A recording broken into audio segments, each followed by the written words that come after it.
மருத்துவ ஜோதிட அன்பர்களுக்கு எனது மனமார்ந்த வணக்கங்களையும் வாழ்த்துக்களையும் தெரிவித்துக் கொள்கிறேன்.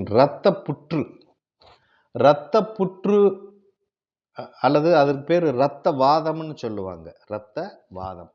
பொதுவாக இந்த இரத்த புற்றுக்கு அருமையான ஒரு மூலிகைன்னா இந்த சுடுகாட்டு பூன்னு சொல்கிறாங்க இல்லையா, நித்திய கல்யாணி பூ. ரோஸ் கலரில் பூக்கும், வெள்ளை கலர்லேயும் பூக்கும்.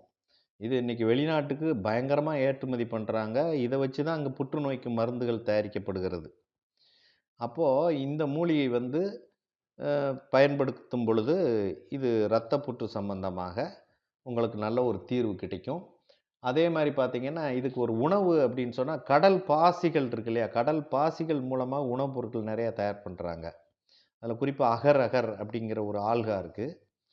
அந்த மாதிரி கடல் பாசியை வச்சு பாயாசம் மாதிரி பண்ணி சாப்பிடும் பொழுது இந்த இரத்த புற்றுக்கு ஒரு நல்ல ஒரு உணவாக அதை எடுத்துக்கொள்ளலாம்.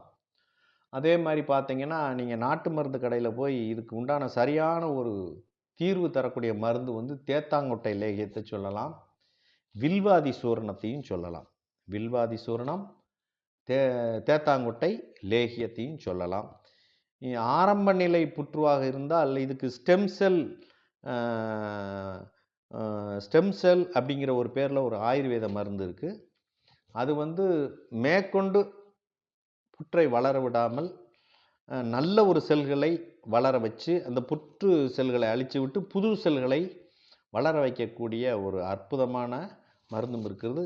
இது சம்பந்தப்பட்ட நீங்கள் ஆலோசனைகள் பெற வேண்டும் என்று சொன்னால் கல்லுப்பட்டி ஸ்ரீ ரமணி மருத்துவ ஜோதிட ஆலோசனை மற்றும் ஆராய்ச்சி மையத்தை அணுகுமாறு கேட்டுக்கொள்கிறேன். நன்றி, வணக்கம்.